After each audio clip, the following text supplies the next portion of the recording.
சென்னையில் தனியார் கல்லூரி நிகழ்ச்சி ஒன்றில் திமுக நாடாளுமன்ற குழு தலைவர் கனிமொழி எம்பி கலந்து கொண்டார். அதில் MPA பட்டம் பெற்ற திருநங்கைகளுக்கு அவர் பட்டங்களை வழங்கினார்.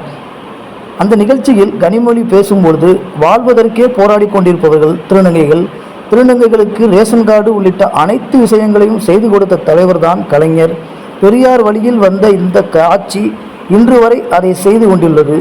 இந்த கல்வி உங்கள் மீது ஒரு நம்பிக்கையை தரும். எங்களால் தலைநிமிர்ந்து நிற்க முடியும் என்ற சூழ்நிலையை உருவாக்கக்கூடியதுதான் இந்த கல்வி. இந்த உலகத்தில் இருக்கும் அனைத்து மனிதர்களுக்கும் நீங்கள் முன்னுதாரணமாக இருக்கிறீர்கள். இந்த நாட்டிலேயே திருநங்கைகளை முதலாக அங்கீகரித்த மாநிலம் தமிழ்நாடு தான்.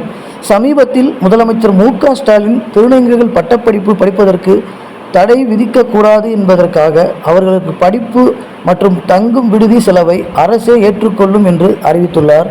கவர்னர் நடுநிலையாக இருக்க வேண்டும். அவர் ஏதோ ஒரு கட்சிக்காரர் போல் நடந்து கொள்ளும் போது எதிர்க்கட்சிகளும் அப்படித்தான் அறிவிப்பார்கள். பாரதிய ஜனதா தமிழ்நாட்டில் வருவதற்கான வாய்ப்பே இல்லை.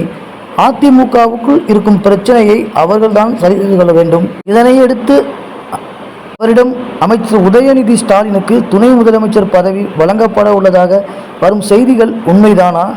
சில அமைச்சர்களும் அது பற்றி பேசுகிறார்களே என நிருபர்கள் கேள்வி எழுப்பினர். அதற்கு கனிமொழி, உதயநிதி ஸ்டாலின் துணை முதலமைச்சர் ஆவார் என்ற அறிவிப்பை வெளியிடக்கூடியவர் நம்முடைய முதலமைச்சர் தான். அவர்தான் அதை முடிவு செய்ய வேண்டும் என கூறியுள்ளார்.